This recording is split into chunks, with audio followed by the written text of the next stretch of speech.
Diabetes और thyroid दोनों ऐसी समस्या है जो बहुत ज़्यादा बढ़ चुकी है आज के इस दौर में। और दोनों समस्या बहुत सारे ऐसे लोग हैं जिनको साथ में होती भी है। और क्यों ना हो, क्योंकि दोनों बीमारियां हार्मोन्स की बीमारी है। एक होता है थायराइड के हार्मोन की वजह से, दूसरा होता है इंसुलिन हार्मोन की वजह से। और हमारे शरीर के हर हार्मोन एक दूसरे से कहीं ना कहीं कनेक्टेड है और इसलिए ये दोनों बीमारियां काफ़ी ज़्यादा कॉमनली मिल जाती हैं। अब जब हम ये पॉपुलेशन की बात करें तो इन पॉपुलेशन की एक बहुत कॉमन समस्या होती है, वो है मोटापा। डायबिटीज में क्योंकि इंसुलिन हार्मोन बहुत बार ज़्यादा होता है, इंसुलिन रेजिस्टेंस होता है, वज़न बढ़ता है। साथ साथ बहुत सी ऐसी डायबिटीज़ की दवाइयाँ प्रिस्क्राइब की जाती है, वो भी वज़न बढ़ाती है। जब हम थायराइड की बात करें तो जब थायराइड हार्मोन कम होता है तो हाइपोथायराइडिज्म होता है, शरीर की मेटाबॉलिक गतिविधियां कम हो जाती है और उसमें भी वजन बढ़ता है। और जब भी आप डॉक्टर के पास जाएं तो डॉक्टर आपको यही कहेगा, वजन थोड़ा कम कीजिए। जितना डॉक्टर के लिए कहना आसान है उतना ही मरीज के लिए करना डिफिकल्ट होता है, क्योंकि कितनी भी प्रयास करें वजन कम नहीं होता और इसलिए लोग बहुत मेहनत करते हैं। और फिर जब सोचते हैं कि ऐसी कुछ दवाई अगर आ जाए जो डायबिटीज़ भी कंट्रोल में रखे, मोटापे पे भी कंट्रोल रखे, तो बहुत ज़्यादा फायदेमंद होगी। और वैसे ही एक लेटेस्ट डायबिटीज़ की दवाई है जिसको हम कहते हैं GLP-1 रिसेप्टर एगोनिस्ट, जिसमें आ जाती है दवाई जिसका नाम है सेमाग्लूटाइड। सेमाग्लूटाइड की दवाई ओरल वर्जन भारत में आज के इस दौर में उपलब्ध है ब्रांड नेम रिबेल्सिस के द्वारा। तो अक्सर जब मरीज को डॉक्टर ये दवाई प्रिस्क्राइब करते हैं तो उनको कहते हैं ये दवाई आपको सुबह खाली पेट लेनी है। अब जिस मरीज को हाइपोथायराइड है वो अपने थायराइड को ठीक करने के लिए लिवोथायरॉक्सिन की दवा लेता है, जो भी डॉक्टर ने बोला है दोनों गोली खाली पेट लेनी है। तो मरीज अभी सोचने लग जाते हैं दोनों पेट खाली पेट लेनी है तो क्या दोनों गोली साथ में ले? जवाब है नहीं। तो फिर कैसे ले? कौन सी गोली पहले ले, कौन सी गोली बाद में ले? Again a difficult question. दवा के बीच में 3-4 घंटे का डिफरेंस होना चाहिए। तो जब मरीज सुबह में उठता है तो सुबह में कितना घंटा फास्टिंग रहेगा भाई? सेकेंडली डायबिटीज पेशेंट है, इतने लंबे घंटे का अगर फास्टिंग में है तो शुगर डाउन भी हो सकता है। तो पेशेंट आ जाते हैं कंफ्यूजन में कि इस समस्या का हल क्या है। तो ये समस्या का हल क्या है, इसी के ऊपर आज मैं आपको डिटेल में बात करने वाली हूँ। नमस्ते दर्शकों, स्वागत है आपका मेरे इस YouTube चैनल के ऊपर। मैं हूँ आपकी होस्ट डॉक्टर तानवी मयूर पटेल, एंडोक्राइनोलॉजिस्ट यानी कि हार्मोन विशेषज्ञ डॉक्टर, मुंबई से। आजकल बहुत सारे पेशेंट सेमाग्लूटाइड की दवाओं का इस्तेमाल कर रहे हैं और क्यों ना हो, आज के इस दौर में डायबिटीज़ के मैनेजमेंट में एक सबसे ज़्यादा लेटेस्ट आविष्कार वाली दवाइयाँ है ये, और बहुत ज़्यादा फायदेमंद है। शुगर तो कंट्रोल में रखता ही है, वज़न पे भी अच्छी असर पाई गई है। तो बहुत मरीज एनकरेज्ड होते हैं ये दवाई लेने के वक्त पे। लेकिन जब लाइफ में जब भी प्रॉब्लमेटिक प्रैक्टिकल आते हैं ना, तब उसको कैसे सॉल्व किया जाए उसी के ऊपर हम बात करने वाले। बहुत सी बार ऐसा होता है डॉक्टर को आपको जवाब देना है लेकिन टाइम परमिट नहीं होता है, डॉक्टर को उतना काउंसलिंग करने को वक्त नहीं रहता है, उसके वजह से ये कहीं इन्फॉर्मेशन कहीं इनकम्प्लीट होती है। तो इसीलिए ये वीडियो के माध्यम से मैं आपको ये प्रैक्टिकल सजेशन दे रही हूँ जो आप इम्प्लीमेंट कर सकते हैं।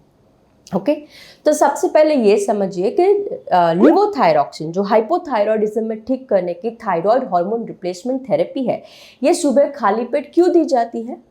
क्योंकि जब हम फास्टिंग में रहते हैं हमारे डाइजेस्टिव सिस्टम का एनवायरनमेंट थोड़ा एसिडिक होता है और ये एसिडिक एनवायरनमेंट ये दवा को एब्जॉर्प्शन में फ़ायदा करता है। ठीक है, ये उसका मेन साइंस है। राइट, जब आप लिवोथायरॉक्सिन की दवा ले रहे हैं तो आपको पता है कम से कम आपको 45 मिनट्स, पौने घंटे से 1 घंटे आपको और कुछ भी खाना पीना नहीं है। ओके, अगर हम सेमाग्लूटाइड की बात करते हैं जो फास्टिंग में जब हम देते हैं तो उससे क्या होता है, आपकी जो डाइजेस्टिव मोटिलिटी है वो कम हो जाती है। तो जो भी दवाई आपने एब्जॉर्ब की है आपके शरीर में, आपके डाइजेस्टिव सिस्टम में ज़्यादा वक्त तक रहेगी, इसके वजह से दवा का एब्जॉर्प्शन बढ़ सकता है। और इसके वजह से आगे चल के जब आप थायराइड के खून की जांच कराएंगे तो आपके रिपोर्ट्स में गड़बड़ी आ सकती है। तो क्या किया जाए? तो प्रैक्टिकल सॉल्यूशन ये है कि जो लिवोथायरॉक्सिन की दवा जो है उसको आप बेड टाइम पे शिफ्ट कर दीजिए। जी हाँ, यानी कि रात को। तो एग्जाम्पल मैं दे रही हूँ। सपोज कि आपका रात का जो भोजन है, डिनर है, शाम के 7 या 8 बजे कर रहे हैं, ठीक है। तो जैसे ही रात का खाना आपका हो जाता है, 3 से 4 घंटा आपको कुछ भी खाना पीना नहीं है, पानी को छोड़ के। ओके, तो समझो 7 बजे आपने डिनर किया है तो 10 से 11 के बीच में आप लिवोथायरॉक्सिन की दवा ले सकते हैं। ओके, सिर्फ एक प्रैक्टिकल प्रॉब्लम लोगों को ये आता है, बहुत डायबिटीज के लोगों को रात के बेड टाइम स्नैक की आदत होती है। सोने के पहले एक फ्रूट खा लिया या तो एक गिलास दूध पी लिया। बहुत डायबिटीज के मरीज ऐसा करते हैं। तो अगर ऐसा करते हैं तो आपको आपके वो खाने की हैबिट में थोड़ा चेंज लाना पड़ेगा, क्योंकि डिनर के 3-4 घंटे के तक आपको कुछ नहीं खाना पीना है, क्योंकि आप लिवोथायरॉक्सिन की दवा लेने वाले। ये 3-4 घंटे का टाइम लगता है इसलिए क्योंकि खाना जो भी आपने डिनर खाया है आपके डाइजेस्टिव सिस्टम में से अच्छे से क्लियर अप हो और थोड़ा एसिडिक एनवायरनमेंट क्रिएट हो जाए ताकि लिवोथायरॉक्सिन को हम ले सके। ओके, सेकेंडली लिवोथायरॉक्सिन लेने के बाद में अनदर 45 to 60 मिनट आपको कुछ खाना पीना नहीं है। तो ये बात को आपको ध्यान में रखना है। अगर आप इस बात को गौर फरमाएंगे तो आप इसको बेड टाइम ले सकते हैं, ठीक है।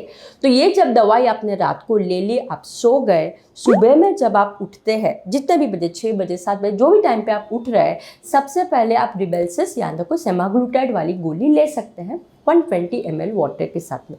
ताकि क्या होगा, सुबह आपकी रिबेल्सिस भी प्रॉपरली आ गई, रात को आपकी लिवोथायरॉक्सिन भी आ गई, आपको ज़्यादा लंबे वक्त के लिए भूखा भी नहीं रहना पड़ा, दोनों दवाई एक दूसरे के साथ में इंटरैक्ट भी नहीं कर रही है, डायबिटीज भी कंट्रोल में रह रहा है, वजन पे भी फायदा हो रहा है। तो आप सभी फायदे उठा सकते हैं और डे टू डे लाइफ के इनकन्वीनियंस से बच सकते हैं। तो डेफिनेटली अगर आप ये दोनों गोली ले रहे हैं तो ऐसे ही लीजिएगा, बहुत ज़्यादा फायदा होता है और बहुत ज़्यादा आपको प्रॉब्लम से बच सकते हैं। राइट, तो ये था आज का वीडियो। मैं आशा करती हूँ आज के इस वीडियो के बाद में आपको कुछ अच्छी, नई और सही जानकारी हासिल हुई, और अगर हाँ तो लाइक बटन पे ज़रूर क्लिक कीजिए। अगर आप मेरे इस चैनल पे नए हैं, पहली बार आए हैं, तो प्लीज़ इसे सब्सक्राइब करना ना भूलें। आपके सब्सक्रिप्शन मुझे एनकरेजमेंट देते हैं ऐसे वीडियोस बनाने की। और हाँ, आपके कोई भी निजी पर्सनल सवाल है जिसका जवाब आप ढूंढ रहे हैं तो नीचे कमेंट बॉक्स से अपने सवाल लिखिए। मैं कोशिश करती हूँ आपके सवाल को जल्द से जल्द पढूं और उसका जवाब दूँ। हम वापस मिलेंगे कोई एक नए इंटरेस्टिंग टॉपिक के साथ। तब तक अपनी सेहत का ख्याल रखिए। नमस्ते।